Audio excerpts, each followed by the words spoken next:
today is the last day of my year being 33. Tomorrow I will be 34. Every year it surprises me how young I am. I wake up and go, wow, I'm just 30 whatever. I feel terrific. I'm pretty much an old man on the inside, so when the birthdays come, it's a good reminder that I'm not as old as I might feel on the inside. But there is something traumatic about my birthdays, and I have shared it multiple times. As you guys know, we always had these birthday parties on my birthday, and we would always celebrate the Razorback game, because I love the Razorbacks. And of course, for many years, we would always play Alabama on those days, and it was a very sad day. And so we almost canceled the parties because we're like, everyone comes in, we have a great time, we eat food, we have cake, we laugh together, and then we'd all get quiet and we put the game on, and we'd just sit there and watch our hopes and dreams. And then things changed, and then we found out that we would have a new opponent on these birthday parties, and it was Texas A&M, and we knew we could own them because we'd already beat them. We got this, we're gonna win on my birthday. And then we haven't won since. So every time we've played Texas A&M on my birthday, we have lost in terrible, sad fashion. So I thought maybe, COVID will save us all. The schedule is completely different. Everything's upended. Maybe we won't even play this year. Maybe we'll just just not lose on my birthday. That'd be terrific. We won't even play. And then I found out who we're playing on my birthday weekend this year. Does anyone know? Georgia. You're all welcome. You're all welcome for what you're about to see. I think it's all my fault, honestly. There's something that's going on there. It's a beautiful practical joke from on high. Now I have a question for you guys today as we kind of move into this. However it is that you picture the world being made, I want you to try to picture it in your mind. Do you have a picture of words floating in darkness and somehow words creating light? Do you have a picture of some kind of a bang? Do you have a picture of slowly these things begin to form? Did you think it happened instantly or slow? Whatever your picture is, I want you to see it in your mind. How were all the cosmos created? All of the stars and the planets and the matter, the energy. Where did it begin for you? In our scriptures, it says that God spoke these things into existence. God spoke them. So my question to you is this. Before this room, before our planet, before time, before our solar system, the Milky Way, before this universe was a word or matter or energy, what was it before that? How did all of this begin? How did all of this begin? In churches for the last how many years, I've had so many questions about the stars and how do we as Christians believe this? And I think it even goes before most people even begin to think about it. The real question for Christians isn't how did this thing come? Was there a bang? Was there a word? Did it take a second? Did it take a millisecond? Did it take millions of years? You're missing the really important question. The question before the thing. Before the noise, before the lights, before the energy, before there were things, how did it all begin? Some of the ancient Christian mystics, which is code for people who prayed a lot, they used to think about this. And they had this idea about how God started with all of this. They believed that everything that we are now, our lives, our experiences, our pains, our joys, our dreams, this building, this body we're in, it all started as a dream of God. Not a sleepy, I kind of stumble into it kind of a dream, but a dream that starts when we begin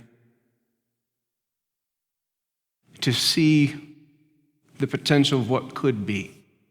When we begin to look beyond what's in front of us and we begin to have that thing that grows inside of us, where we begin to love a thing, to want a thing, to have energy for a thing, to desire a thing before it ever existed.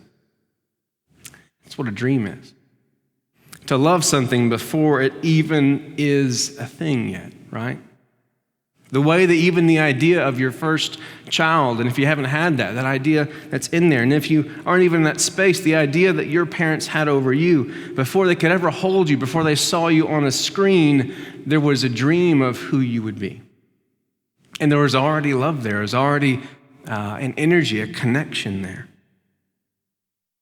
See, all of this, everything that we know, it's not about how it got here. The question that we as followers of Christ are asking is there purpose here? Is there a plan here? Is there a desire for us? Is this all chance? Is it just a whim? Was there a bang and things just happened? The chances were so minuscule, but things just happened to fall right. And boom, over billions of years? Or was it even the chance on a whim, this God who isn't even thinking about us, just kind of going whatever through existence, whatever existence is like for this being, and just on a whim, I think I'll just do this thing. I'll do that thing. And then moves on to something else. See, the Christian faith is not the truth or the knowledge or the absolute certainty that we are surrounded by a God who loves us. It's the hope that we are. Say it like this. To be a Christian is to dream and to hope that we were a dream of God. That we were more than just a whim or an accident or just something that just happened to happen. Just something kind of on the side shelf of God's existence. We were something that started deeper inside of God, and this desire, this picture that continued to form and take shape of what it would be like. That's what it is to be a Christian, to believe that there's purpose in all of this, and that there's safety, and there's love, and there's a home in all of this somewhere. Now I say this because this church, it is that. It is a dream also. I was in the office prepping, and I pulled up the old Constitution. This church began in 1980. Did you know that? 1980. It's been 40 years. 40 years. I don't even know the names. I'm sure I have them somewhere in my mind. I know I have them on the computer somewhere. I don't even know the names of the pastors who started it. But I do know the story. That there were these people who were in a church, but they began to experience God in new ways. And they realized that these new ways of experiencing God's wouldn't fit inside the box that they were in. And so they asked permission, and they prayed with the church that they were with, and they did it as kindly and as Christ-like, with love and the best intentions, and they stepped aside, actually across the street, and they had a barn, and they began to meet in a box with no walls, just a barn covering. Now that is prophetic, if you ask me. This church started as a church with no walls.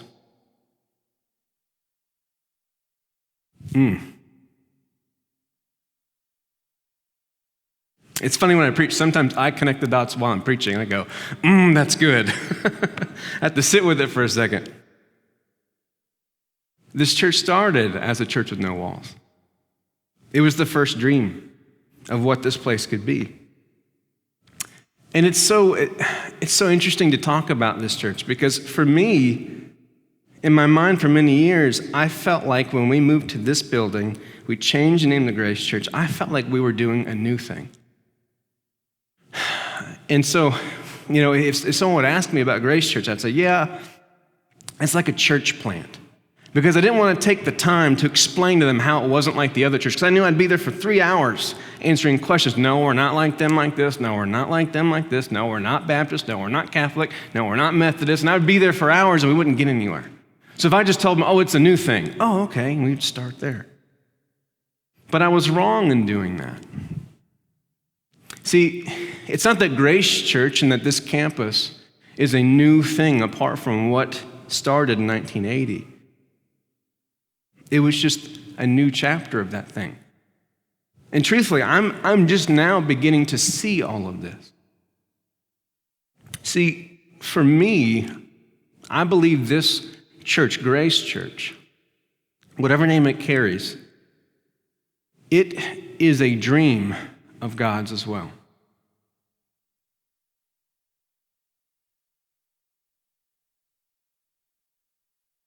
A church that started with no walls. Man, that's powerful. I get asked all the time, so what do you guys think about this? And I heard you guys do these things. And lately, I just nodded anything.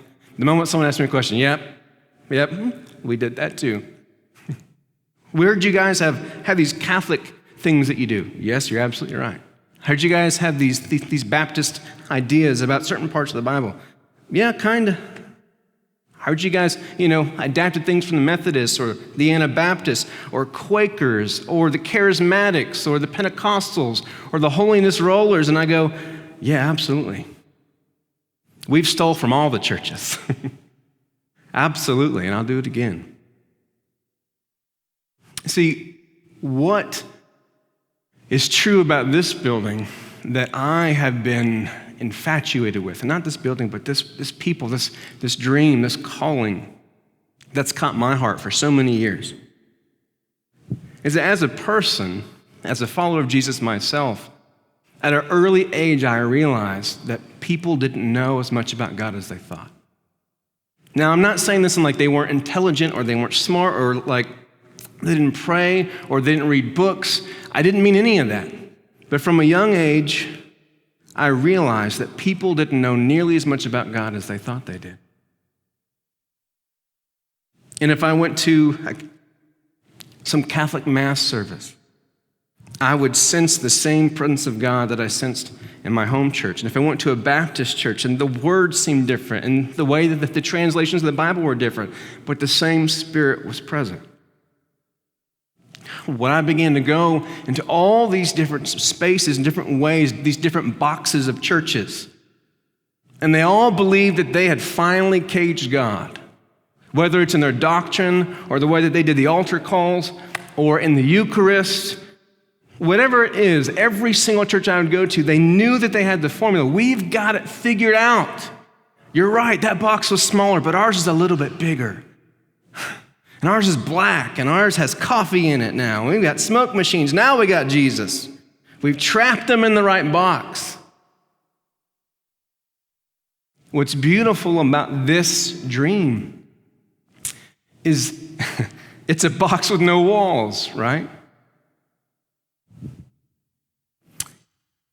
It's a place where there is a safety, a covering, right? There's like a roof. Imagine this, we have the roof but no walls. There's a place of safety where we can come to encounter God, to find God, ask questions about God, to wrestle with God, to find God for the first time in our uncertainty, in our doubt, in the things that we knew for sure, that we knew. And in the pains and the sin and the things that we knew that God didn't want. And we knew we would never find God there. There's a safety that God has built in this church. But there's a freedom that God has built in this church too. I have the hardest time talking to any of my other pastor friends because they're all from different boxes. And again, even we will always have to wrestle to keep this place from having the type of walls that make us feel safe. I have the hardest time with all of them because, they can talk, you know what, we had this great service and we had this charismatic moment and we felt like God was giving us words for everybody and I can be right there and say, yes, absolutely, I love it when that happens. And I can sit there with the Anglican priest and he can tell me how when he tasted the bread and the juice one day, he just felt in his soul like he had just been transformed and brand new. And I can say, yes, I love it when that happens.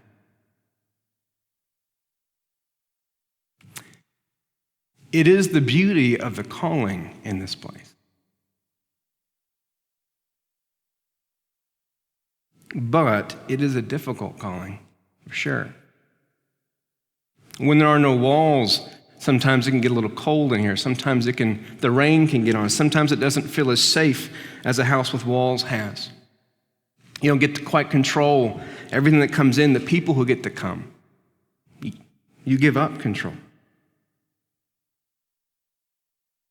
But the one thing that I see in the future for this church is I see the roof continuing to expand.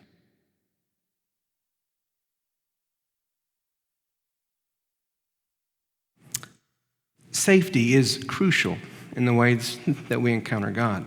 And here's why safety is crucial. Because there's nothing about God that is safe. He's bigger than us. He's older than us, if that word even means anything with God, right? Smarter than us. I mean, all of the things more. For a human being to even talk about God is a pathetic thing. We don't even know what we're doing. We're just grasping at it.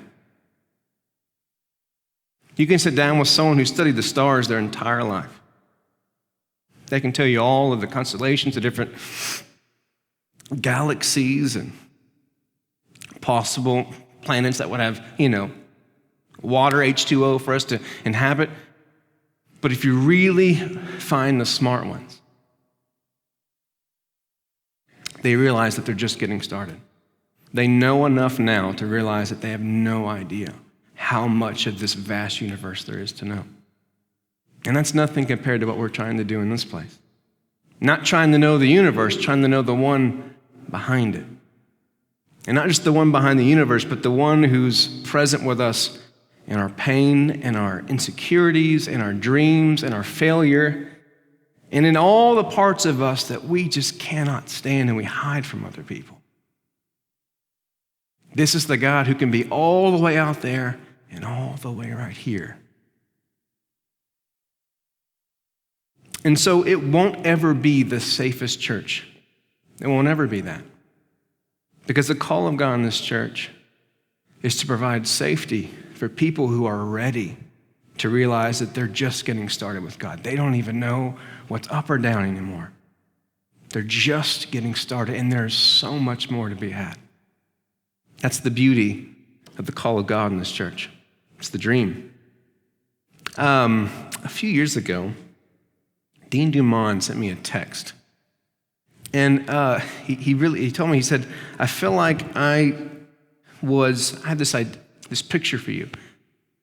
I don't have it with me, so I might mar it up, so do not correct me, Dean. But the gist of it, okay, the paraphrase, the Message Bible version was, he was here at the church, I believe in the sanctuary, and he was looking around. And it was almost like he could see all of like this 2x4s and all like this framing work. There was like this place was being like renovated, right? And in this message to me, he told me that the people who would come in, they would look around and like they couldn't really tell like what we were trying to build. They would be like, I think they're trying to put a room there, and I think this is what they're trying to do over there. I don't really know. They'd come in and out and just walk away a little bit confused. And the word said, he really felt impressed by God that what God wanted us to know was that if we stayed faithful, if we persisted, even though it didn't make sense to other people, that at some point, people would finally see exactly what it was that we were building here, exactly what it was that God was doing here. What's so funny about this is in my mind, as I've envisioned it over the years, I think it was about 4 years ago, he texted me that, I've never seen walls. Like I've never been able to I've always seen the framing, but I never saw walls. And of course, I just connected that right now. I want you to understand something, that to be faithful to this church, if you feel called here, it might not be the easiest road, but I want you to understand that what God is doing here is unique. I talk to people from all over the country, and when I begin to explain what this church is, they just begin to, it's odd faces at first, but at some point they start going, wow, what in the world? That sounds unique. There's something God is going to do here. And if you would just wait for it, just to be a part of it, have your family in this place, it will bless you. It will bless your children. It will bless your family. It will bless your life. Because you will be able to encounter God in ways in this safe place with no walls that are truly unique. It's a dream. If you guys have your Bibles, I'm going to kind of like read that dream. Acts chapter 2, verse 42. You guys have heard me go to this a lot, especially lately. It says, so they devoted themselves. This is the context is Peter just preached the first sermon. The apostles were so full of the Spirit, everyone thought they were day drinking. They had not been, right? Peter's day drinking again. No. They devoted themselves to the apostles' teachings and to fellowship. That word is easy to skip over. They devoted themselves to fellowship, to breaking of bread, and to prayer. Everyone was filled with awe at the many wonders and signs performed by the apostles. All the believers were together and everything in common. Pause right there.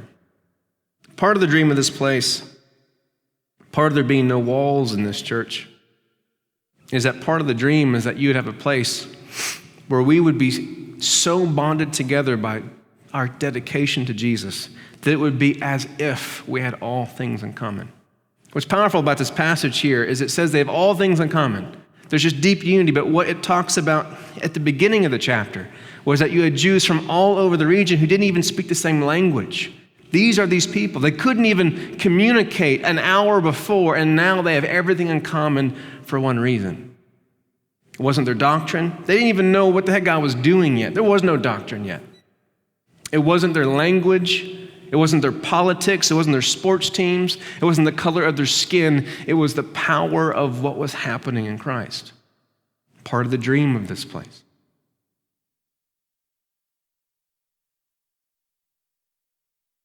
Here's the part that we all love. They sold property and possessions, you first, to give to anyone who had need. Every day they continued to meet together in the temple courts. They broke bread in their homes and ate together with glad and sincere hearts, praising God and enjoying the favor of all the people. And the Lord added to their number daily those who were being saved. Funny note to this. The people who know me really well know that I never really wanted to be a pastor. It wasn't something I felt called to. I had my letter ready to go to Reinhard Bonnke. He's not even alive anymore. He passed away, I think, 2 years ago or something like that. I was going to go be an intern in Africa. Lord, I'm glad I didn't send that letter. Woo! That's not what I would have done. I don't know how long I would have lasted there. I asked too many questions. But something happened here. I fell in love. How do I say this? I've always been in love with God. Since an early age, I've been fascinated with God. I call it the chase. In the scriptures, they have this passage. And it says, those who are led by the Spirit of God. It's almost like they're like the wind. They come and go, and like you don't even know like where they are. There's just this imagery in my mind of the wind and just a kid like chasing it. I mean, it's pretty crazy, right? That's what I've always felt about God, but I wasn't always in love with Jesus. When I fell in love with Jesus in my early 20s, I began to fall in love with people. And when you fall in love with Jesus and you fall in love with people, you fall in love with the church. Maybe not as it is, but like I said, you fall in love with the dream of what it should be, what it could be. It's so funny to think about that. And so in these years, somehow falling in love with Jesus just caught my attention, and I realized that this dream was worth committing to. It had the potential to change people, to heal people, to provide that hole that every single soul I came in contact was missing. That genuine community, not just people to be around, but people to be seen by, to not have to hide from. Healing and wholeness, purpose and meaning in their lives.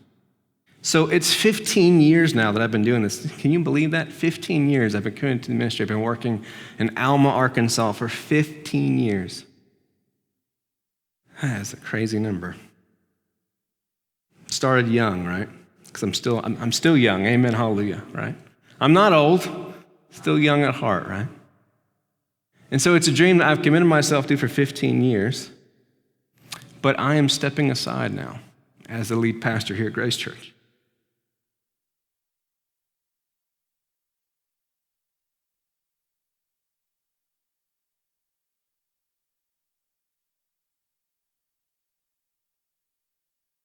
It has been a long 2 weeks.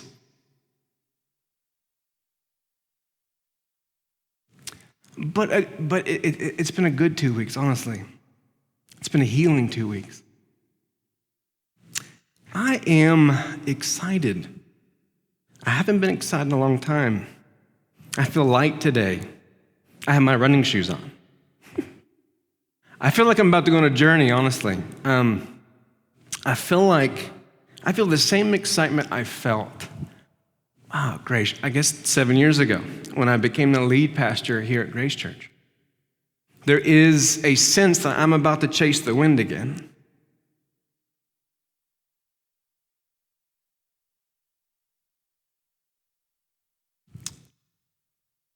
And I'm tired of crying. But I will say this.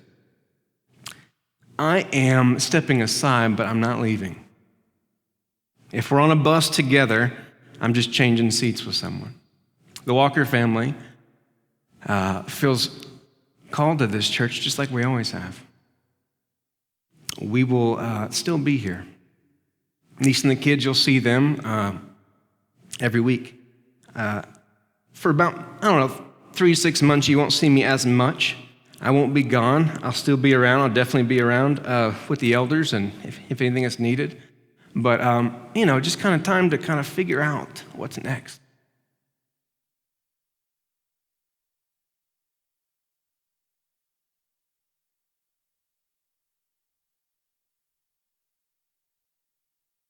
But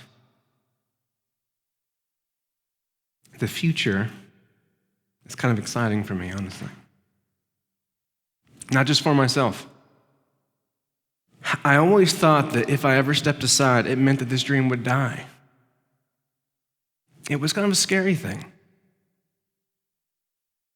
But it's been so clear to me that not only is it not going to die, but I truly believe it is a moment where this church is going to really begin to shift and change and to begin to enter into what it could be. It's like I said, I see this roof beginning to expand.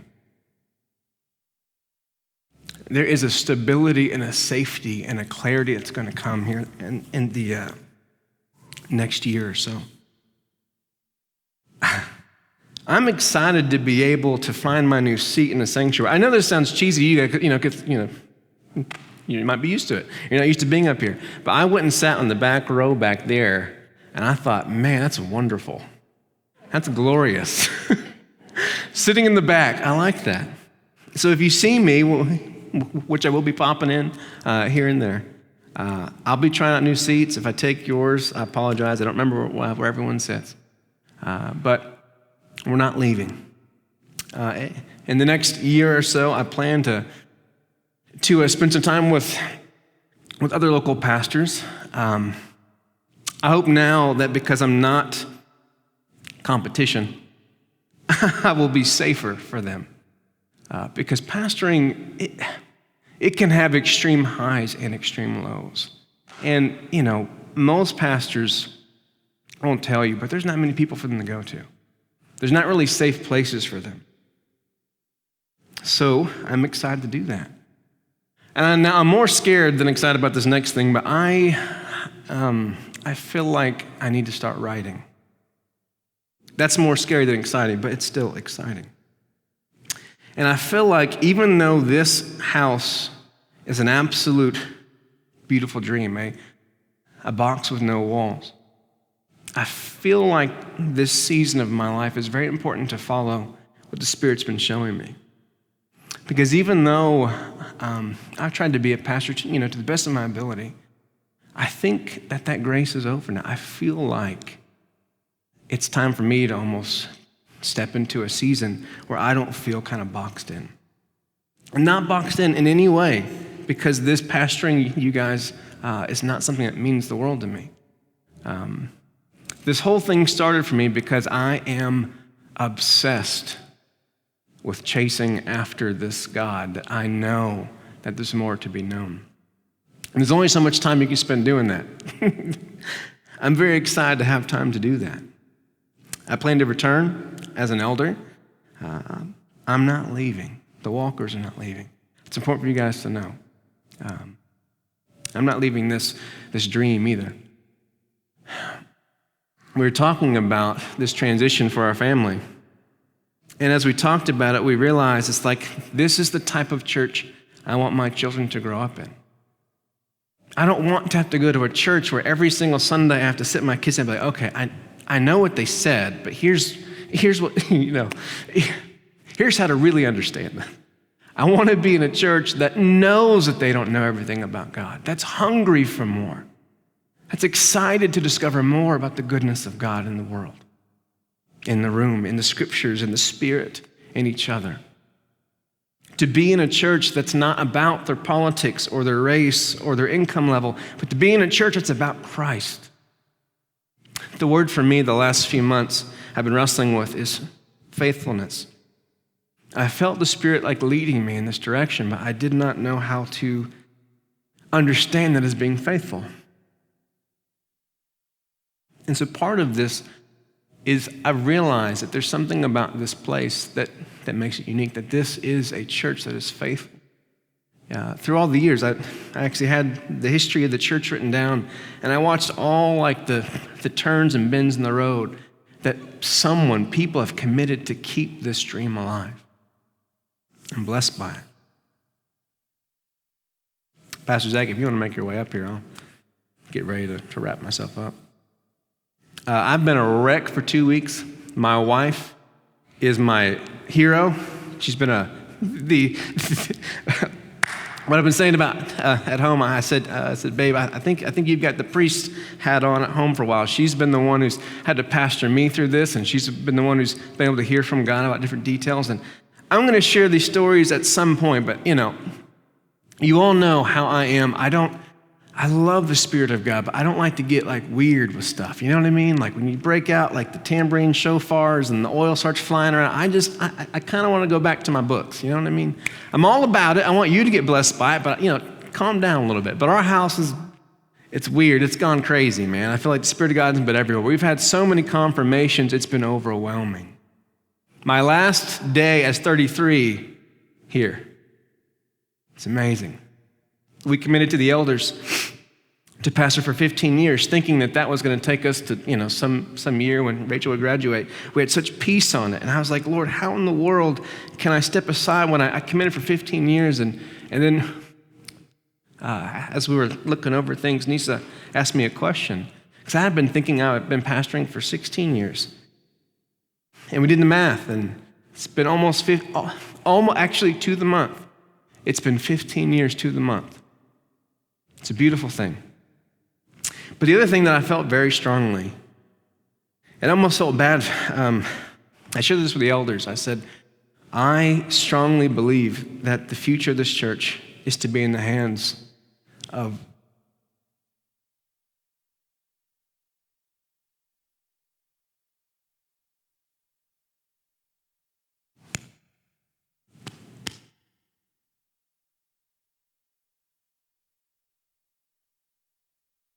the microphone's cold, brother. Woo. Good. Hey, how are you guys doing? Woo. Here's the deal. I'm so excited for this guy. The word that I've been wrestling with is faithfulness. How do I be faithful? And then it was about the church. How does the church stay faithful to its calling? And the answer, and these things to me, to find someone, I'm not crying, I'm done. I'm done with it. I'm not. I'm done with the crying. Okay, I'm done. I always mess with him. I say, he's always said about himself that he's been called faithful to a fault, and I want to smack him. There's no fault in being faithful, but what's true in that is it is the quality of you that's defined your entire life. You are faithful. I'm done crying. You are truly faithful. It's even inspiring to me, truthfully. He is going to lead us because guess what? He just became my pastor. The roles are now reversed. I will call you at 2 a.m., first day on the job. He brings a stability, clarity. He's not as much about chasing the wind as I am, which is good for you, I promise. I can already sense the vision that is in his heart. And the biggest thing that you guys are going to see in the next year, he has a gifting to make space for other giftings. He truly does. There are people in this church who have been wondering how they fit. You will find out how you fit very quickly because he's going to guide you there. I promise you that. How do I segue? I don't even know how to segue. I didn't plan that part out. I don't know. I love you guys. I'm not leaving. I'm here. The tears are half sad, mostly happy, okay? Processing. But I'm very excited to be a part of Grace Church. It might sound cheesy to all of you, but I'm excited to be in those chairs over there. Not to avoid the work, not to because it's too stressful. I'm excited to feel like I can just be a part of this church because I know I can trust you and these elders to lead it. I'm excited for that for you. I love you. And I truly love you guys. I promise you. This church, it is unique. It is a dream. It is worth fighting for because there's something unique about this. A roof with no walls. I love that. I'll leave you with that. All right. Well,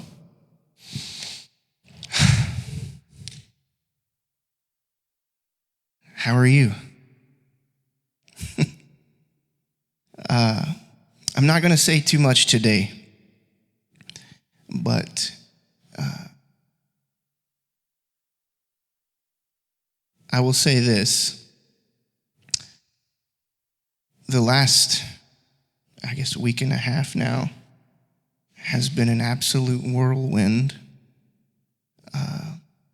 And I didn't think I wanted this. And you guys know here we embrace the gifts and we value the gifts and charismatic experiences and things like that. And I do too. I value those things and I believe in those things, but I say I'm not woo-woo, right? But I have had some woo-woo experiences for the last week and a half that have just been one after the other of God telling me how wrong I was about what I wanted and didn't want.